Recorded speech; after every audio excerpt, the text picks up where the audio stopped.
Hello and welcome to the latest and newest episode of Chase Chats. Was able to get over to the game on Sunday against Michigan. Tremendous victory for the Boilermakers of Purdue as they improved to 25-3. The latest AP poll yesterday had them at number 2 in the nation. Was on vacation for the Rutgers and Ohio State games. Glad I missed the Ohio State game. I did break down some film on that one, and I was able to check in and watch some tape on that Rutgers game. And then I actually went over to the game on Sunday and watched Purdue defeat Michigan 84-76. Purdue sitting right now with the magic number of 1 to win a back-to-back Big Ten championship. I am personally 28 years old. I've never seen Purdue go back-to-back. Seen some really good Boilermaker basketball teams, but pretty awesome. I keep dubbing it the golden era of Purdue basketball, and it's starting to shape up that way. Um, they're sitting in a really nice spot here. They've got Michigan State. They don't play till Saturday. Illinois plays 2 games in that time span. They need Illinois to drop 1 game, or Purdue has to win 2 games for an outright title. Um, I thought on Sunday, Michigan did a tremendous job of just shot making. They hit some threes and kind of put Purdue in a bind here and there, but Purdue never wavered. Thought Lance Jones was tremendous. I'll get into him a little bit throughout the course of this show about what he's brought to Purdue this year. He's their second leading scorer, and the energy he brought. And Coach Painter touched on it. He's been around Big Ten basketball for the last 30, 35 years. He's never seen a road game get turned into a home game like that. I thought Purdue fans were just tremendous on Sunday, supporting these kids, and you could feel it in the arena. I mean, I was with a guy, one of my dad's best friends, who's a Michigan fan. He's like, "Man, this is insane what Purdue fans are doing." And I know that Michigan students were on spring break and all that stuff, but anybody could eat those tickets up. And Purdue fans made the trip, and it was awesome to see. And the Boilermakers got another road win in this league. And if you look at the road record, across the league, it's not what Purdue is doing right now, being able to go on the road, take care of business, and then get back home. So Purdue was awesome. They got it done. Zach Edey was special. He's a generational talent, 35 and 15. And the Boilermakers they're in the driver's seat it's all about March for Purdue, but they're in the driver's seat to get back-to-back Big Ten titles. They're going to head into the Big Ten tournament. They'll play in that noon slot on the Friday of the Big Ten tournament to try and go back-to-back in the Big Ten tournament. Don't know what that's going to look like yet. I know there's a lot of shuffling in regards to who they could potentially play in the Big Ten tournament, but Saturday against Michigan State is awesome because it's a Fox game. It's an 8 o'clock game, and the Boilermakers are in a spot where they're going to be cutting down nets and getting a Big Ten title. It's only February 27th right now, and we're talking just knocking the Big Ten out. And then obviously the big thing is going to be when they get to the big dance. So got some awesome projects cooking up right now for Chase Chats. I've kind of hinted at it a little bit on Twitter or X. That next season, I'm mostly going to have a show on here. I'll do a lot of live stuff. I'm going to go back to a little bit what I did last season, breaking down film, breaking down upcoming opponents, talking about what I see on the court, more of a analytical scout type scheme in regards to basketball. And I'm going to do a lot of that on YouTube next year. Going to tweet out a lot about trying to get some more subscribers on here. My goal will be to get to 1,000 before next season. But like I said, Sunday was awesome. The Purdue faithful really showed out, supported those kids, and they got the job done. I wasn't able to watch the Ohio State and Rutgers game, but obviously the ascension right now of Camden Heide and adding Lance Jones to the mix this year and Miles Colvin in pockets, it just gives this Purdue team a different look before they get to the big dance and selection Sunday and all that, and all that stuff.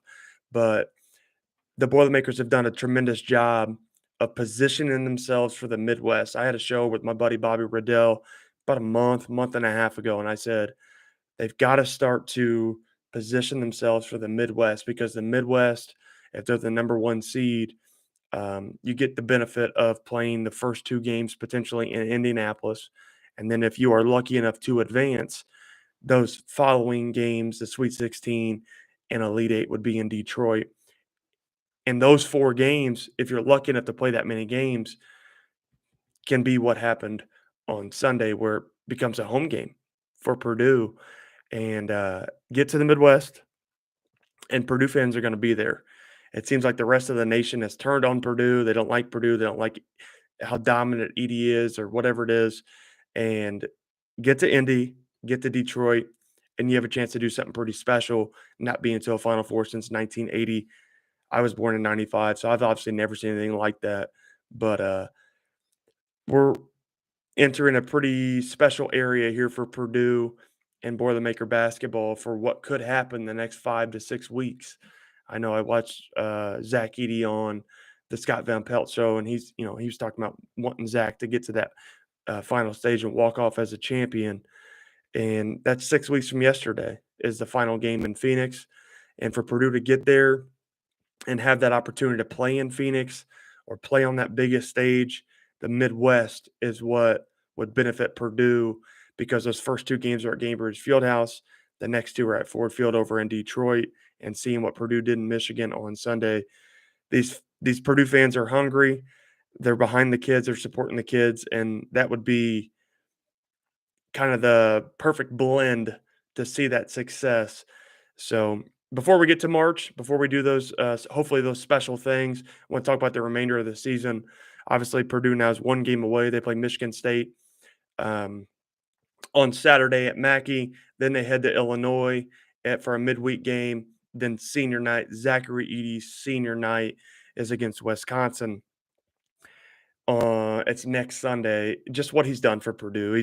I think he's the best player in Purdue history. I think he's the best player in the state of Indiana's history for college teams. Just how dominant he is. I've had people tweet at me and say, "Well, Glenn Robinson or Alan Henderson or Calvert Chaney or all these guys." And I understand that, and I don't discredit those takes. But what Zach Edey's doing right now is just a chance to be back-to-back National Player of the Year, first time since 1980. Man, it's generational what he's doing, and I think it's going to be generational what he's about to do in the next 5 to 6 weeks because I don't think he's going to be stopped. He came back on May 31st. He said, "Run it back," and I think it's for this moment. He hasn't had the best March moments, and I think if he gets his March moment, man, it's just going to be something that we talk about for in 30, 40 years. If you're talking about college basketball, Zach Edey's name will be in the conversation. But I want to talk a little about the team, how they're playing right now, what I'm seeing. Like I talked about at the beginning, I'm going to start to pivot to YouTube next year, do some scouts, do some different things, do a lot of film breakdown. Cooking up a huge project right now. I know everybody really enjoyed that Purdue-Indiana rivalry video that me and my buddy Devin made. He made the video. I just talked about Purdue. We got a March Madness video on the way. But Purdue's got 3 games left, and then it's Big Ten tournament, and then it's Election Sunday. So what I saw on Sunday with Purdue was a very balanced team, very balanced performance. Obviously, Zach has 35 and 15, but Lance Jones, he's been tremendous. He makes shots. He can defend. He got a lot of hands on the basketball, hit some timely shots, and he kind of bullheaded a run there in the first half where it's like, you talk about the missing piece or missing pieces. I was one of the first guys this summer when he signed with Purdue. I said he's going to be great off the bench. He's played a lot of college basketball, and this is awesome for Purdue. He starts, and he's going to be remembered as an all-time Boilermaker in 1 year because he's just been tremendous and fits exactly what Purdue needed. And then you got Braden Smith, who I tweeted out on Sunday. I'm a big Colts fan, and I'm not saying he's prime Peyton Manning, but he reminds me of prime Peyton Manning, like at the line, controlling the pace of the game, controlling everything that's happening on the basketball floor because Braden Smith just runs the show. He gets people involved. He's got great pace. Obviously, the staff has integrated more ball screen stuff this year, and he's just tremendous. And I tweeted, I think 2 weeks ago, Braden Smith's a sophomore. He's the best point guard in Purdue history. I've watched Purdue basketball. I'm a Purdue basketball history nut. He's just amazing. Just watching him is like, wow. And he continues to get better. And he wants some March moments. Fletcher Lawyer is going to have some Ryan Klein type March moments. And then you get the role players and people who play their spots like Mason Gillis. He's going to hit some big shots. Caleb First come in, have some moments. Kaufman Wren's going to have some moments. Man, this team, Camden Heide, he's ascending. This team is just special. What they're doing is special, and it's all. Oh, well, they lost to FDU last year. Well, this isn't the same team. I went to a lot of games last year. I went to a lot of games this year. It's not the same team. Am I guaranteeing a national championship? Hell no. But I do think this team has a chance to play on Monday night in April just because of the tweaks they made from last season. But if you look at the numbers, obviously Zach averages almost 24 points and 12 rebounds a game. If someone would have told me in the summer Lance Jones is going to be your second leading scorer, it's like, I don't know about that. Probably Braden, probably Fletcher. It's Lance Jones. He hits the three ball. He had a play on Sunday where he gets to the opening court, gets the in and out, hits the reverse. Just he's so electric, and he adds a new dimension to the Boilermakers offense. So these guys right now, we've not seen the best Purdue, right? I thought 2 years ago, the season that ended up losing in the Sweet 16 to St. Peter's, the best we saw that Purdue team was in November, where they beat Villanova, they beat North Carolina in that Cheez-Its Classic, and man, that ball was popping. It seemed like, Travion was playing good minutes, Zach's playing good minutes, Jaden Ivey's ascending to a top 5 pick, but the rest of the year they kind of grinded, found ways to win. Obviously, they don't get it done in the tournament. They beat Yale, they beat Texas, and then they lose in the Sweet 16. Last year, you had a freshman backcourt. They go out to Portland, and they manhandle West Virginia, Gonzaga, and Duke. I was like, what the hell? Like, these guys are unbelievable. Well, that was the best basketball they played that year. They grinded the rest of the year. They lost to Rutgers at home. They got swept by Indiana, obviously the tournament game. But you can't discredit winning the Big Ten and Big Ten tournament, but they never played their best basketball past November. This year, they come out, they beat Marquette, Gonzaga, Marquette, and Tennessee. Who was the final game? Was it Marquette was the final game? Gonzaga, Tennessee, and Marquette. And it's like, did Purdue just get the trifecta to be the November special? No, because they've not played their best basketball. And that's the coolest part about this team. And I think that's what Lance Jones and Heide, and when you've seen Miles Colvin come in, that's what they've added to this team, that they've not played their best basketball. Even Edey said it after they beat Michigan on Sunday. We're not a finished product. You've not seen our best basketball yet. And I agree. You've seen games where they've been tremendous. Obviously, when they beat Indiana at Mackey, it was an awesome environment. Zach hits a three, and they're playing awesome. But it's like they could be better. They turn around and they lose to Ohio State. I didn't personally get to see that game being on my trip, but I went and watched the tape, and I was like, okay, if they can bounce back from this, it's February. Like, people are mad right now about Fletcher's shooting slump. It's February. Do you want him to slump now? Shoot or slump? Do you want him to slump now or in March? Right? When Braden Smith hit his wall last year and Fletcher hit his wall, it was March. So do you want them to hit that wall now and then peak at the right time? And it looks like is about what's going to happen for Purdue. And they've got the best player in the country. So it's all about matchups. It's who you play, when you play them, how you play against them. So I really think Purdue, I said it on May 31st when Zach came back, I said that they have a date with destiny. And what I mean by that is if you go back and watch Virginia, and they're two totally different teams, right? When they had Ty Jerome and Kyle Guy and all that guard play, they didn't have a center like Zach.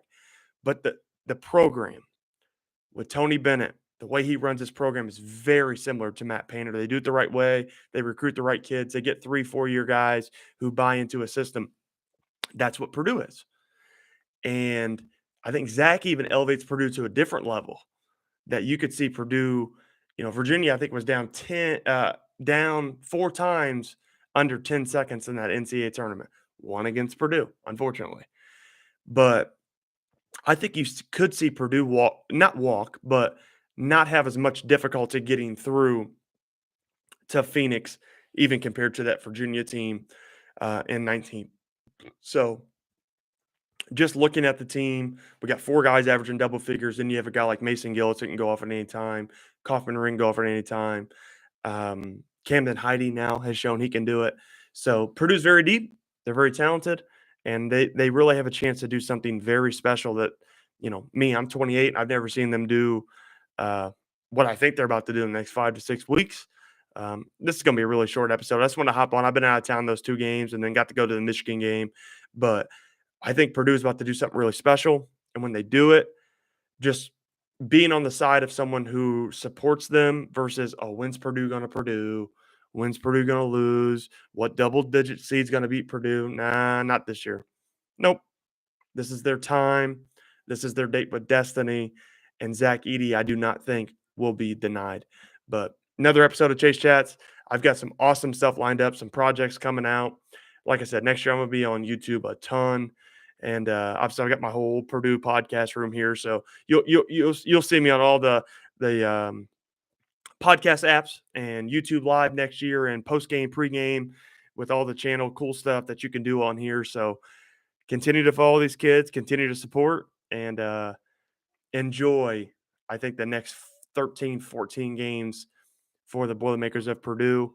And if you've been someone who truly supports this team and truly believes, take it in, because don't take special for granted.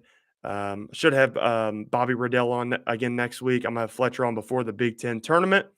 I have to shoot Chris Kramer a text or call to get him on again to give a past Boilermaker perspective from somebody like him. But hopefully they can all meet in Phoenix for Purdue to get over the hump, which I think is on the way.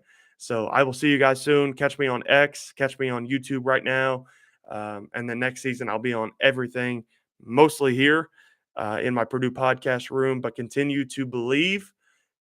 3 regular season games left. Purdue is going to play Michigan State Saturday with a chance to win, hopefully, an outright Big Ten title, at worst a share. Then they'll head to Illinois, and then it's going to be Zach Edey and the seniors group for that last game next Sunday against Wisconsin. So continue to support, guys.